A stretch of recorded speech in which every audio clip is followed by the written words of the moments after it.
Hi everyone, Wendy here with the Indigo Doors. I wanted to share with you a little bit about this painting. I painted this actually probably 4 years ago, and it was right when I was really getting into channeling painting and having my paintings hold messages. And I called this one Power.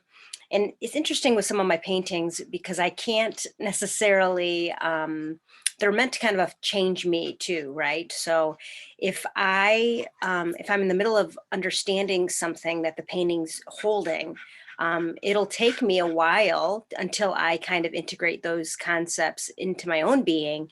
Then I'm able to kind of finish the painting, right? So it's this really kind of experiential process of of painting and spirituality and just beingness. So it's I love it. So this one is a power. It's really meant to spin. It's pretty large. Um, Obviously you see it here. It's at least it's like 3 feet tall by 2 feet. It is watercolor, though it looks like acrylic. And it's cyclical in nature. Nothing truly is what it seems, meaning there's always some type of opposite and equal force, right? So in this, if it's representing power in a way or an expression of power, it is it's about the duality within that concept itself. So there's going to be this introverted energy of really knowing thyself, which is how it's standing right now.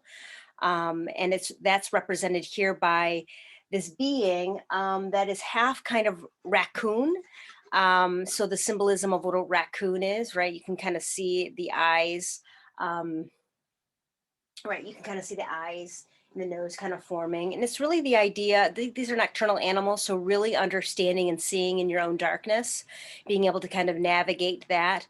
Um, and The idea of wearing masks, the magic behind knowing who you are. Because truly a shapeshifter, somebody who can wear any mask, like Merlin-esque energy, like, hey, I can be a female, an old man, or any animal, right? Shapeshifters, even in Native American cultures, they could kind of embody that energy and truly become it. I don't know if you've ever experienced shape shifting, or even on a smaller scale, when you could stare into somebody's eyes. I used to do this when I was younger with like schoolmates, and we would like stare, just kind of relax and stare at each other's faces, and we'd watch them like transform before our eyes. Like their face would change, and they'd turn into like a man or a woman, or like old or young. I don't know if you've ever done that, but experience that. The beauty of being like 12. Anyways, so it's the idea of that. But to truly be able to shapeshift is you have to know who you are. Otherwise, you'll get lost in that, right? You'll get lost in one of your masks. So, understanding the importance of that, we all do that, we all present. But truly, when you know who you are, you then make conscious choices about how you show up, right? And I tend to like to align mine with my higher self. So I'm usually aligned with the frequency of love and kindness, right? So, but there's still magic there. You can see the tail kind of the dragonfly. There's a dragonfly in the center. There's a scarab in the center, which is like a dung beetle, right? It is pretty.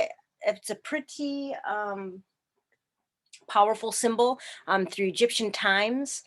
It's an interesting bug because those bugs, turn poop, right? They're in the forest or in the desert. They turn poop into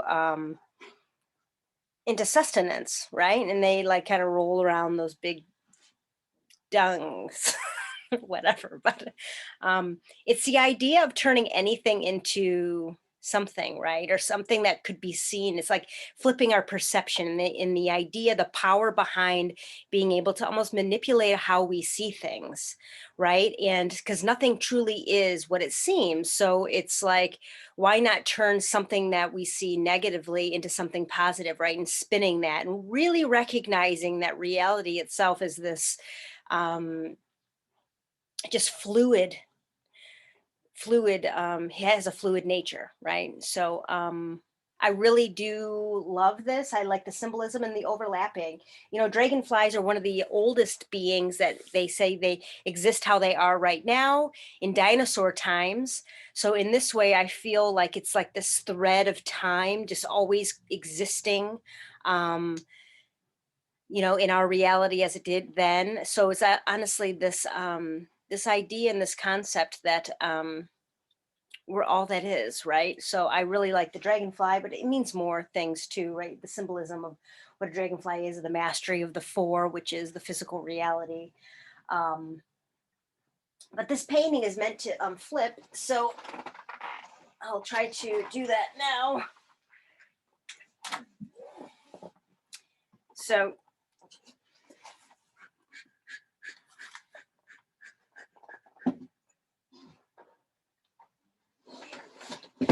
all right. All right, you see that? I'll kind of post up here too the picture itself.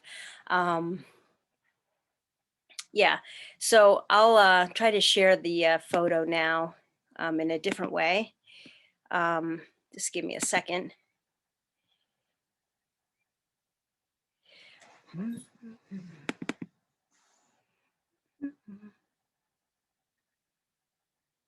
All right, so let me do this.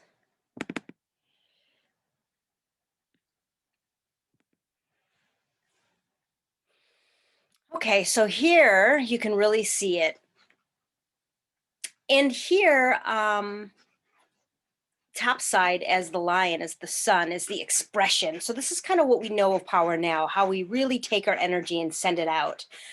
Where the other side was more about receptivity, right? So this side of the painting of power is about how we're choosing to express ourselves. And the being in the front there, he has a little bow tie on, and both figures need to understand are androgynous, right? So they're both male and female. You can kind of see him as male, kind of see him as female. But even this, he's a lion tamer. Okay, so in this way, it's not about domination, but it's about um, choice, right? In discipline, in a way of choosing how we present, right? Um, and in that way, his eyes are green. So really just reiterating this self love, right? So his actions are based in self love. And that's why he has the lion tamer wand, or even the bow and arrow, or however you want to see it. It's green for self love. Like that is truly like the alignment of power, truly is should be synonymous with self-love or love itself, right? So because love is the most powerful force in the universe. So in this way, that's really what he's teaching. There is an honoring of the raccoon, or the nighttime. Obviously, there's a moon above the lion's head where he's roaring. So in this way, just really an honoring and understanding of the partnership with that feminine aspect of ourselves, which is going within, receiving, and understanding who we are is so fundamental, right? Knowing who we are and our identity, and how we want to relate to how we relate to ourselves, and how we're choosing to relate to others, right? Um, and this expression of power as this like lion tamer. Right now, you see the lion itself is roaring. So there's almost this dichotomy between the lion roaring and the being itself, or the lion tamer not having to say a word, right? So it's this idea behind sometimes it is important to speak up, right? And that is a powerful stance. To speak up, to speak your truth, to roar your truth, right? Know who you are and speak your truth. Be who you are. You have the right to be who you are, right? And in this way, speaking it proudly and with confidence, right? At the same token, a lion has power whether or not it's roaring. So it's this other side of that, of saying sometimes you don't have to say a word. If you're a kind person, you shouldn't have to say the words. They say, if you're having to explain that to people a lot, then you must not feel that way. Like if you're like, hey, I'm really super smart, right? Or having to prove that, there must be doubt there. So it's just as a transparency or just reflection, right? The need to not necessarily have to say something, right? To thy own self be true.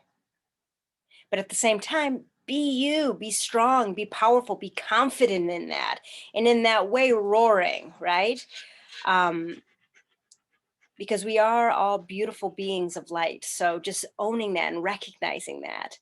So it's this painting. I did have it on display where it would cycle, so it would spin on the wall like slowly, and in this way, just really understanding the partnership between both sides, right? The expression, and then the time within, and knowing thyself, right?